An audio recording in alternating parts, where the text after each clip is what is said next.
You're listening to a podcast from 702. 702. Family Matters. Today I want us to reflect on being raised as firstborn children. We are the so-called deputy parents as firstborns. How did you navigate the dynamics of being a firstborn child? That burden of responsibility, the pressure to be a role model, to lead by example, be responsible, carry the family name and legacy. The pressure can be a lot. You are the first one expected to be a reflection of the hopes and dreams of your parents. And for many people, the effects of such pressures are so long-lasting that they follow you into adulthood, and then it starts affecting your relationships, starts affecting your friendships. So I want you to tell me what your experience was as a firstborn child. How did you navigate that pressure? How did that experience affect you as an adult? Because for some, the pressure and the experience can generate resentment, maybe for your parents or for your siblings, frustration, even anxiety. And the reality is, when you're a first child, your parents are doing this parenting thing for the first time. So they're still figuring it out. So a lot of mistakes are going to be made.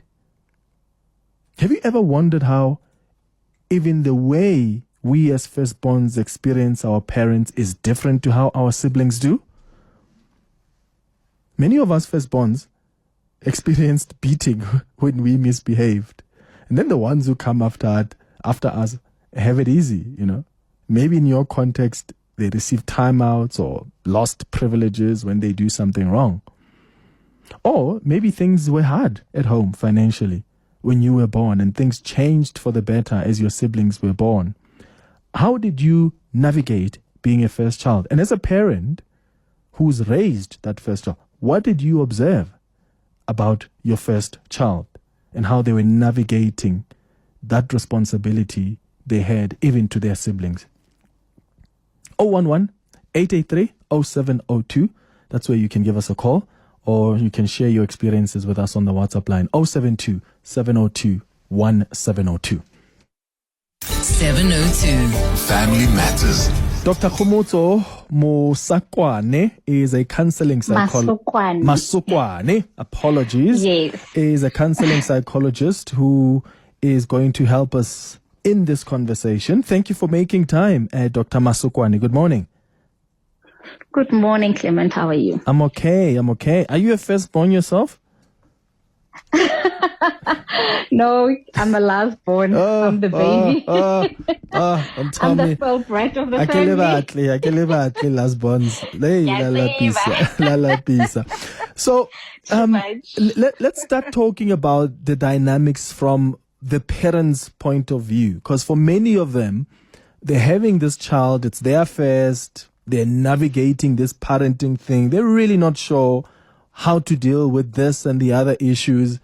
I imagine that contributes in the experiences we have as firstborn children. That fact that this is the first time that the parents are actually doing this thing. So some mistakes are going to be made. Yeah, that's true. It's first, because for first-time parents, especially depending, the younger they are, then also there's that element of they really don't know what they're doing. They don't know what to expect. So when I, as the firstborn, basically you start attack. You are the trial and error child. Unfortunately, they try things out. You know, they learn from you. What works, what doesn't work with parenting. Once something that they used to do with you, then as they have more kids, they tend to relax a bit more because now they're a bit more confident. They're not as nervous. They're not as anxious. They've got some skills under their belt. So they tend to relax a bit more with the kids that come after the firstborn child. And unfortunately, when as the firstborn, shame, you get the brunt of that learning curve. Yeah. What are some of the pressures that, firstborns have to bear? I spoke earlier about the burden of responsibility. It's almost like you cannot falter. Like you've just got to be perfect. You've got to lead by examples. If you make a mistake, how dare you? What message are you sending to your siblings? What are the pressures that firstborn children experience, and how does it catch up with them when they're older, right? In adulthood, now they have to raise their own kids, or they have to navigate friendships, they have to navigate romantic relationships. Yeah, some of the pressures, it's those expectations that, they put all their hopes, dreams, and expectations onto this first child.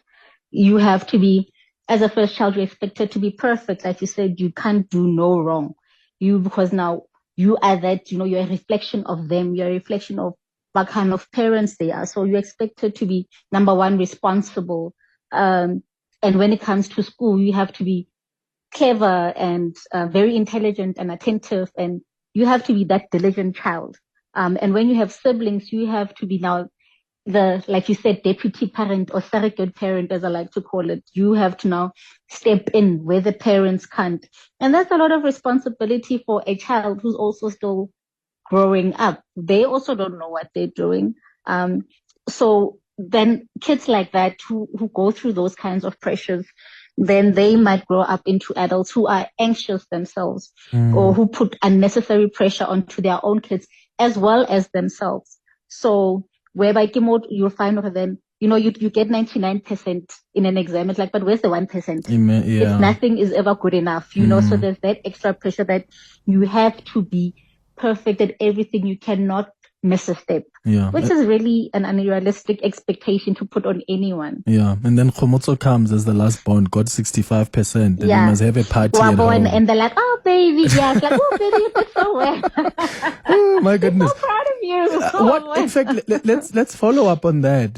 Maybe we can talk about the kind of reaction that elicits from that firstborn when they see the different approaches, from parents on how they're raising us. Do you think that also generates some kind of resentment? One of the things I notice with myself is, the parents, and also again, they're getting older, so their approach to parenting changes, and also they've learnt a lot, since you were born 33 years ago. So what you pick up is there's often then a close relationship that the siblings have with the parents. And, sometimes you're thinking, but how is it that I don't have that kind of, I'm very close, to especially my mom. But my siblings are more closer to my mom.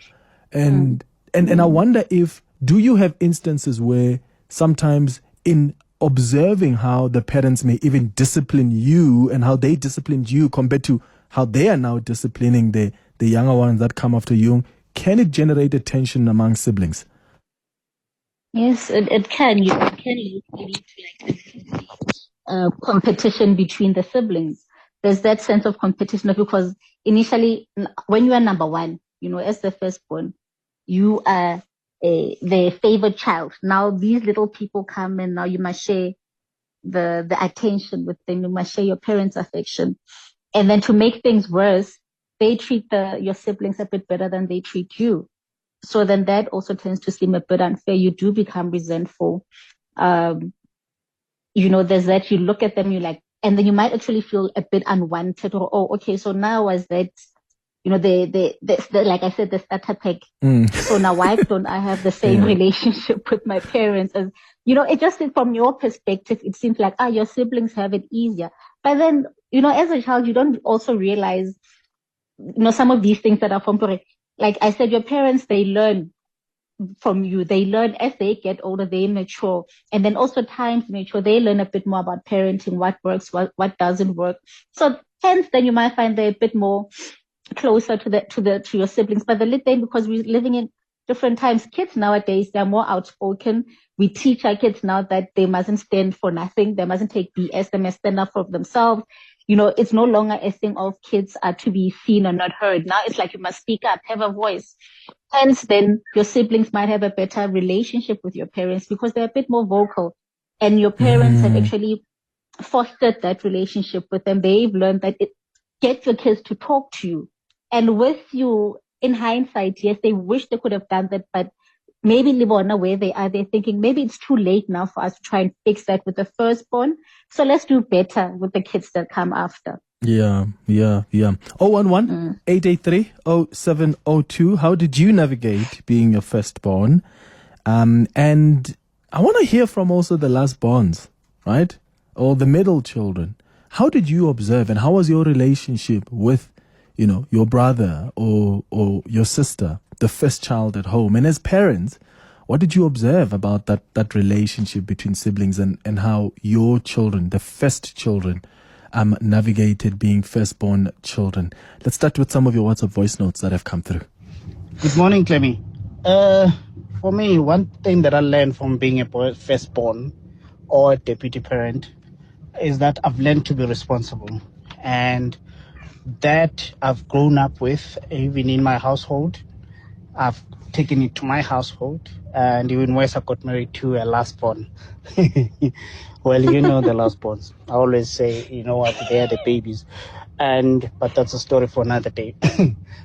So that has brought me to have a backbone, has taught me a lot to be a firstborn, honestly. And I'm trying to instill that to my daughter. She's the firstborn of 2 kids.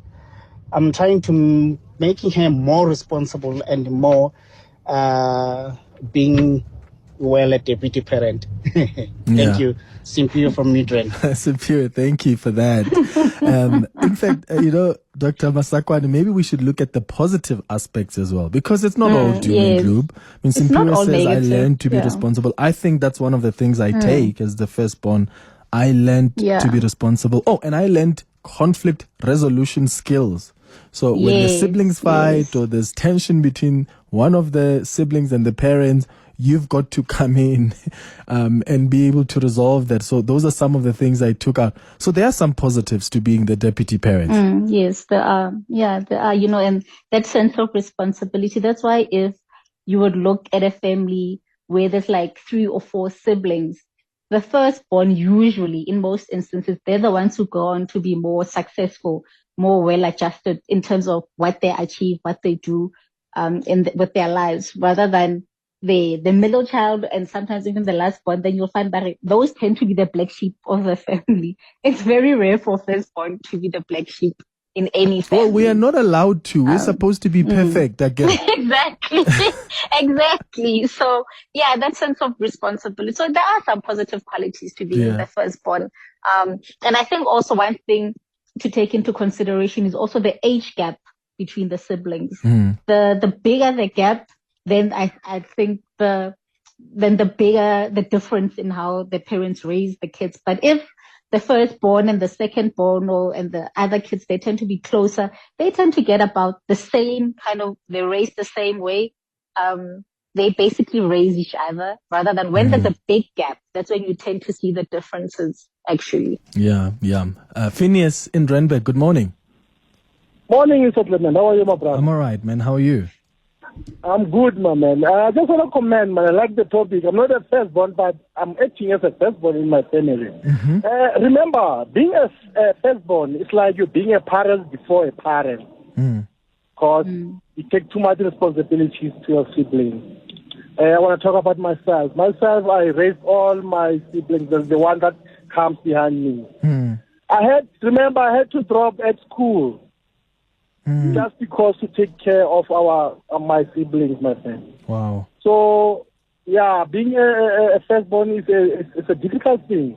People can't notice it because, remember, when our parent goes to work, we must take care of the young one. And when the parents came back from work, they ask you, did the kids eat? Did they go to school? Did they do homework? Remember, you have to do homework for them. You have to cook for them. You have to bath them. So being a firstborn is a difficult thing, my man. I do like your topic today. So Phineas, I'm just interested. So you had to drop out of school so you can, take care of your siblings. How was your relationship after you did that? So were many of them, at least, did they find work? And do you feel there was an appreciation? Because for some people who took that risk and made that sacrifice, sometimes they feel sad when, after everything they've done to raise these siblings and try and give them the education they never got to get themselves, there's no appreciation whatsoever. And I wonder in your situation how things are. My man, let me tell you, these guys, when you after helping them, they don't take care of you.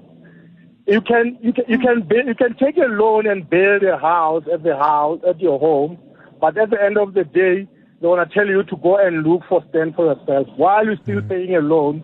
You build for the house. Those guys, they don't take care of us as firstborn. They think we must go and do things for ourselves whilst we've been taking care of them. Yeah, while they're still growing. And you've delayed your own successes just so you can, care for them first. Phineas, thank you for that contribution. I think Dr. Masokoana, Phineas is raising another important issue here of sacrifice. I mean, for some firstborn children, they literally had to drop out. I know my mom often tells me the story of how, their own firstborn, my uncle, also had to drop out and go work, I don't know, in the mines or somewhere to try and ensure they're able to go to university. And to this day, my mom still feels, she owes not just appreciation, but so much, to the brothers. And every opportunity available, she wants us as her children to also show that appreciation. But that's not always the case, as you hear from Phineas's point. Yeah. It's that's just one of the sad aspects of it, whereby then you find that you as the eldest, then you have to give up your own dreams. You basically give up your childhood to ensure that your siblings can enjoy their childhood. Especially, when there's that financial responsibility now that's added. Of course, because then you don't want your siblings to starve. You don't want your family to go without. You want your siblings to have the best. You want them to have the best education, because that is the sense of responsibility that's been instilled in you by your parents. So then with that said, when now after you've done all of that, you've given up part of your life, then you have your siblings who are not appreciative, who do not reciprocate, or who can't even say a simple thank you. That does tend then to add on to that animosity, that toxicity within your relationship. Obviously, then the relationship will break down, because then where they are, they feel like, but you had to. It was your job. It's your duty. But at the end of the day, it wasn't. You were a child as well. You had things that you wanted to do. But because of that sense of the responsibility and the affection that you have towards your siblings, you felt like, you know what? If my parents can't do it, but I can, why not?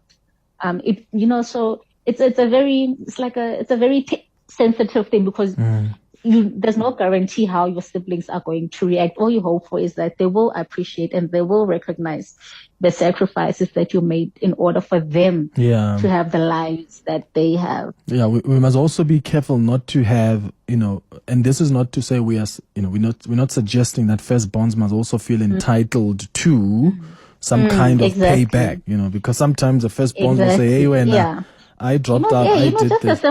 Just a simple thank you. Thank you. Thank you for giving off your time. Thank you for that. I think that's the bare minimum. If somebody wants to do more for you, that's their choice. It should not be like you're saying, that expectation, or I did this for you, therefore. I once heard the story of one firstborn who said, how dare you buy a car? At least make sure I have a car first, because the reason you're even able to afford a car is because I took a loan so you can go to school. So some are very entitled. Temba, you're calling from Kempton Park. Good morning. Hi, Clement, how are you? Good, man. How are you? I'm good. Clement, you touched on a very interesting subject here. But let me give you my story. In my case, my siblings appreciate all the sacrifices that I did for them. I also had to drop out of my second year at some point. I had to graduate while I was, started working. But I had to look after them, and they appreciate what I've done for them. Up until now, I know that they can do anything for me, if I have to ask. But the downside of it, Clement, is that, when I grew up, my father was very strict. But I feel that he was more strict on me compared to my siblings, I got the hardest beatings compared to my siblings, I got to be punished more than my siblings. And I can tell you now, it's something that stays with you for a very long time. Up until now, Clement, there's ways that I speak to my dad. There's still that little fear. But my little sister does not have that. She can say whatever she wants to say to my dad. And sometimes when she says it, the way she says it, I personally get scared because in my world, I would never ever dream of speaking to my dad like that. So. I even complained to some of the family members to say that, but this man is hard on me compared to my siblings. Why is that? And I remember one of my cousins said to me, maybe he's got so much hope in you and he's living his life through you, he wants to rectify certain things through you. I don't know if that makes sense, but I still say that as a firstborn, you are strong, and they deal with you decisively compared to your siblings, So I appreciate my siblings, and I know they appreciate me, but I still have that in my mind to say that, my dad was very strict on me, and it was sometimes a bit unfair, I felt that it was a bit unfair, and I still have it with me now. It's not something that goes away. I look at him now, he's old, and I remember all the beatings, and in some of the cases, it was not even my fault, if my siblings did something wrong, and it was, Temba, why didn't you guide them? Why didn't you show them? And I'm the one getting the beating. So it really is something else, right? Yeah, and we're not even talking about spanking, Temba, hey? Like serious beating. I mean, I still have memories. Remember Lepanta, Lela? You have to lie in bed. In my case, Clement, I still have a scar on my hand. Oh, goodness. Yeah. I look at it now and I think it's still there. And I'm talking about something that happened like 20, 25 years back or so, but it's still there. I look at it and think to myself, but this was not unfair. This was very unfair, Yeah, and it's affected our relationships with It has. fathers. I look at my father and, sometimes I just don't, I look at him and I think to myself, you know what, you were so unfair to me, and now that he's old, I need to look after him. I need to take care of him. And amazingly, Clement, now that he's old, whenever he needs something, I'm his first call, And he always says that Temba will always make sure that I'm sorted in everything that I ask for, Yeah. So it's not easy being a firstborn. It's really not. It's not. Temba, I want you to listen to, I'm going to put you back to the producers now. Sia, help Temba get the podcast of the conversation. I think it was a healing hour. And Temba, I think it's going to help you, man. We were talking about how we can survive the traumas we had as children. And I mean, I even shared my story of how I used to be beaten. In fact, I want to call it assault, because there's no way you discipline a child like that, where you beat them as if, there's no tomorrow. And that thing affects the relationship with our fathers to a point where you don't, because you've always seen them as these monsters who just want to inflict pain on you. You've not experienced them as loving fathers. And I know they did what they could. And that doesn't mean we don't love our fathers. Of course we do.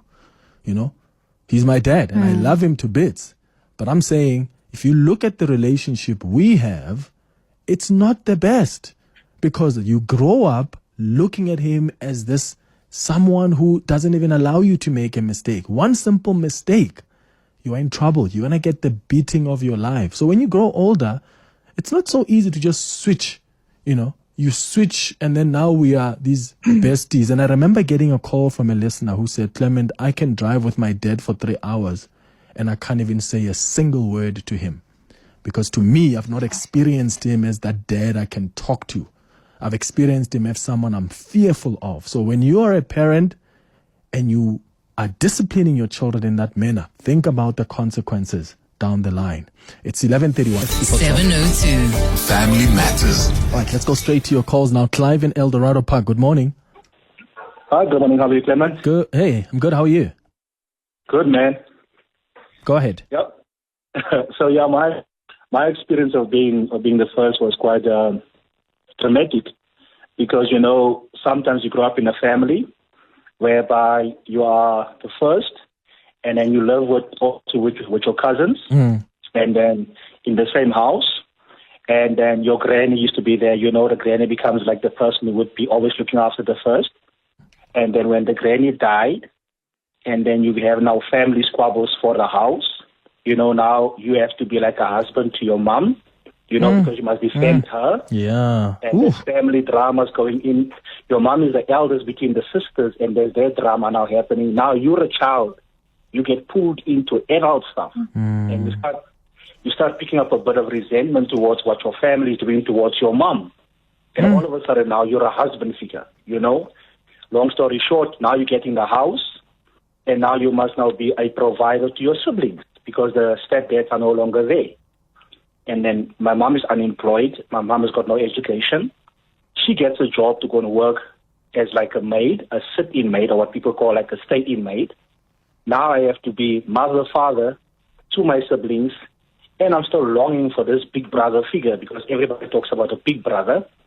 I can't talk about a big brother because I must be a big brother, and I must also be a husband, and I must be a friend. And you go through all of that whole dynamics whereby you're feeling like life is really unfair. And then when mom comes back, like on a Friday from her work, she's now there to help. You can't be like a child to also expect things with your hand out. You must see how mommy will look after the others. And then you feel like, but what am I really? I am bleeding here, but I must lead someone, you know? Because you feel for that sense of longing where somebody can say you're doing well, you're doing great, but you don't really know what is the measuring stick for someone to tell you that you're a son. And that's where sometimes you get people that goes into wrong relationships with friends. Because now you can get friends that are doing alcohol and drugs, and they can give you money to be the father figure at home. Because your siblings don't care where the money is coming from. They just want to know, they just want to eat. And you must now try to navigate that with schoolwork, with siblings, and finding yourself and having a mom that is not there. So that whole experience then turned out to be with the wrong friends that you can have. You can end up in jail. Long story short, when you grow up, I've made some decisions that has actually helped me. I started going to church, and all I longed for was like a father figure. You know, whenever I went to a church, I was looking for a dad man, a man that gave me like a father figure in my life. And when you find that kind of relationship where someone says, well done, my son, now you feel like a boy again. Because someone says to you, son. But at home, they don't see you as a son. They see you as a father because you're a source. You're a provider. You must provide because they want to know that you make a plan. And yet you long to be that father where you can speak to your father like a son speaks to his dad about girls and all those kind of things. But your focus now is really split between mom is having a problem, siblings need your help, you must find yourself, and all of that makes one become really sometimes resentful towards life. You ask like, life is really hard, life is tough. And then you grow up and you see the middle ones coming up through and you provide whatever you can. You never even had a DSTV, but you help them to get DSTV. And then the little one comes up, he's also a boy, and he feels more entitled. And that puts you in a place where you feel that you don't know what it's life all about. Yeah, Clive, couldn't have said it better, man. My goodness. You've really taken us through just the detail of how you were impacted by then. And sure, that's the thing, Dr. Masokoana, right? The experiences are different for everyone. I mean, Clive talks about being a son, or even the firstborn, to a single mom, which has its own complications, where you've got to take on the position of being even a husband to your mom. Yeah, so that's, you know, like you just said, the different circumstances, different makeups of families, they also impact you as a firstborn, the role that you play in terms of how much of a role or how little of a role you actually have, you know, how much of the responsibility now has to fall on you. And you can hear from Clive that it can actually be it can be a lot of responsibility than you as the firstborn son or daughter then have to take onto your own shoulders to ensure that the household is running. Yeah, let's go. Hillary, you're calling us from Norwood. Good morning. Hi. Morning, how are you? Good, Hillary, how are you? I'm well, thank you. Okay, I was the oldest of 6 children. In 1963, my father became a political refugee. He was an ANC supporter. We had to leave the country. We were battling overseas. There was no nanny. We'd left our whole family behind here. My mother had number 4 overseas, and she was ill. She had a nervous breakdown. The baby came home, and I became his mother. I was 12 years old. When she eventually came out of hospital and reclaimed that child, I resented her. I hated her. I was beaten every day of my life. I could never do anything right. As we got older, I left home at 18. I got married just to get out of the house. When I was in matric, I wanted to study further. My results were good. I was told I have to get a job. I paid half my salary to my mother. She used that money to buy clothes for my sister. Never did I ever get a present, nothing. I got married at 18 to leave home. When I was pregnant with my first baby, my mother fell pregnant with her sixth. And I landed up bringing him up as well. My daughter and my brother were brought up like twins. Eventually, after many years, I actually left the family, all of them. I don't even know. I know that my brothers and sister are in America. I wouldn't know where. I don't have their phone numbers. I didn't even know when my parents died. Nobody told me. I had had enough. And you know what? That was the first day I was truly free and happy. Truly. And all I can say is that my whole life, I wished I was an only child. Now, my youngest daughter just had a baby, her first baby, and it sounds like he's going to be an only child. And she asked me, and I said, leave it. He'll be happy. He doesn't need more siblings. If you're happy and he's happy, go for it. And it's very hard being the oldest child. I don't care what middle children and third children and fourth children say. It's a very difficult place to be. Sure, Hillary, thank you. And that's it. I know, I'm happy now. Once I got rid of them, you know, they say you can choose your friends, you can't choose your family. That is so true. That is so true. Anyway, you guys have a good day. Thank you, Hillary. To work. Have a good day too. My goodness, thank you for sharing the story with us. Yeah, sure. Wow, sure. What a story. Again, you must guard your peace, right? What gives you peace? I mean, if you are in a family that you think is toxic and it's not good for your mental health, and it's you know, why stay there when you can decide, you know what? And especially when you've tried to make things work. I mean, you don't want to be stuck with people that are not really helping you. Tando, you are in Soweto. Hi. Hi, Tando.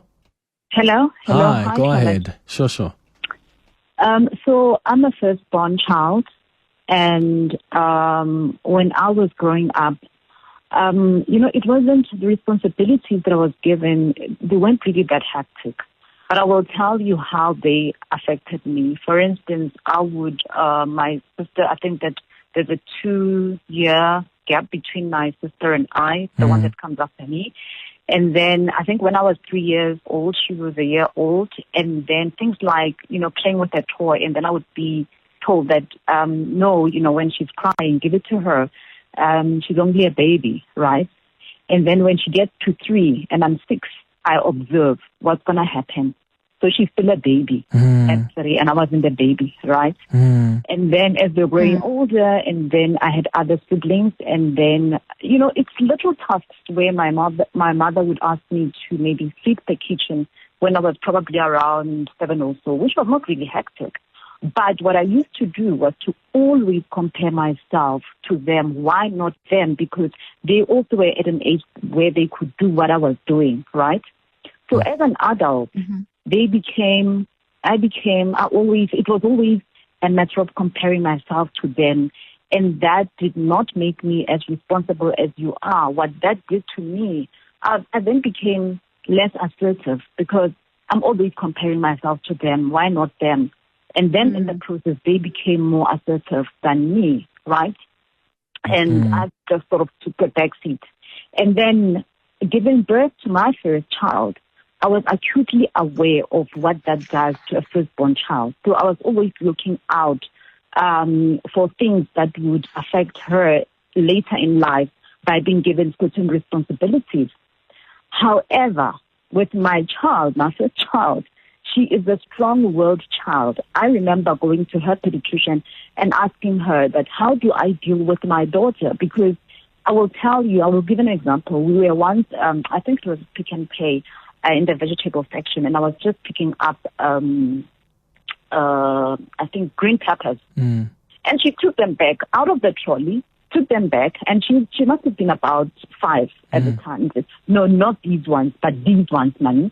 And I left her, and she did that. And she would even insist on carrying my baby, like her sister. You know what I mean? So as she grew up, she told me that she feels like she's the deputy mother. And I said, I never wanted you to feel that way because I know how it was. I don't want you to feel that way. She's like, Mommy, innately I feel that way because it's things like, for instance, I might not be home and then the sisters go to her and complain. The things that you're talking about, conflict resolution. And then she says that that's how I feel.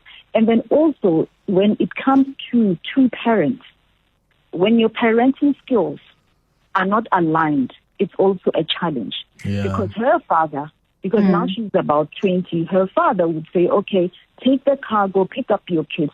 She would be excited. And I would say, yes, she's excited, but I don't want her to do that because it's going to have an impact in her life later on as an adult, because I don't want her to be picking her, because I must do that. We are the parents. We must do that. Yes, and as you can see now, as she's told you, she felt, that burden of responsibility. Tando, thank you for sharing that with us. Hi, Clement. As a result, I'm unhealthily independent to the extent that I am unable to ask for help and would rather drown on my own. Yeah, that's one of the things I've picked up even about myself, Dr. Masokoana, is, and my friends often will, say, I like saying this, that I'm very self-sufficient. I used to say it with pride, like I can survive on my own, whether it's in the workspace, whether it's in my personal, I can really, but that's what you learn. That's the characters you learn. And it's not okay to want to somehow feel you are sufficient, yourself. Because nobody is. But yeah, that's what one other person says. Heidi also says, Clement, that Hillary story, I followed the same route. I also left the whole family. Peace, finally, that's what Heidi says. Hi, Clement, I don't know. I don't even speak to some of my siblings because my mom used to beat me so much, but never did the same to my siblings. It's still playing with my mind even today. Another message says, Clement, being the older sibling, you get to watch the transition from your mom being strict with you, but not being that strict with the other siblings, because that fades away when the other children come along. And Barbara says, Clement, I'm a last born of 7 kids. High expectation is always expected from the firstborn. If the first one progresses and goes to university, all of us will follow. So it's good to be the firstborn. We, as the last ones, get spoiled by all of them. Yeah, that's what you last ones care about. That's what you care about. Trevonita, you're in Joburg. Hi. Hi, good morning. Good morning. So I'm not the firstborn, but I was very privileged to be part of a big family where the firstborn stepped up to so many demands and needs that the family had. And I can only now, looking back, think about what a responsibility that must have been. And I don't think we've said thank you enough. So, Trevor Paul, if you're listening this morning, you are the greatest firstborn I think we ever had the opportunity to know. And you did an amazing job. And so much that your siblings have today really had to do with how much you gave and how much you sacrificed. And I'm sure all of those of you that felt that you didn't get the thanks and the appreciation, I can really say that the legacy of all the sacrifices does live on in the people that have to pick up the baton and move forward. Yeah. Trevonita, thank you. Wonderful one there. Let's wrap up with these voice notes. Hi, Clement. My firstborn generally takes the leadership role and makes sure that he is leading his younger brother, whether it's in academics or in any extramurals, he's the one leading. And I've noticed that when he is struggling with something that his younger brother is doing fairly well, he beats himself very hard over it. And that's the same dynamic that I had as the last born of my family with my sister, who was the firstborn. I took from her. She's the one who opened doors for me in terms of what we can achieve, both academically and otherwise. So I think siblings do generally fit into their own roles naturally. So yeah, Leshagonolo, you'll be our last call. You're in Midrand. Hi, Manimecha, how are you, my brother? sharp. How's it? I'm alright. You know, being a firstborn, Manimecha, and having siblings, you tend to realize that sometimes they kind of leave things to go wrong, so that they have that thing of calling and saying, my big brother, man, help me with this. Because this is what they do, and a whole lot of firstborns will tell you that they have sacrificed their life in order for their siblings to get whatever they needed to get in there. And I'm one of those, and it makes me so proud sometimes. You know, my younger brother that comes after me and him, we've been having a squabble and all of that. He calls me yesterday and he tells me, "Hey Joy, do you know how much I love you?" I'm like, you know, it really softened my heart, because it's not the kind of a guy that will just call and say, "I love you." The word love will not exist towards another male to him. So it's such things that makes you think, that makes you appreciate all that you did for these guys to be wherever they are. Yeah, and appreciating the sacrifices. Got you there. Dr. Masokoana, we've got 10 seconds left. How do firstborn start the journey of now healing from those traumas so that they don't replicate, the same, system, in their own families? Having insight, the firstborns who've called and who have been able to look back and say, oh, this happened and this is how it impacted me. Having that insight, then it also helps you to be more mindful of how you raise your own kids or how you interact with your siblings. And if, the trauma is too much for you to deal with on your own, seek out help, go see a therapist, talk through these things. And maybe if it's possible, try and mend the relationships with your parents or your siblings, just so that for your own sake, for your own peace of mind, deal with your traumas. Dr. Kgomotso Masokoana, counselling psychologist, you've been great. Thank you so much for making time for us.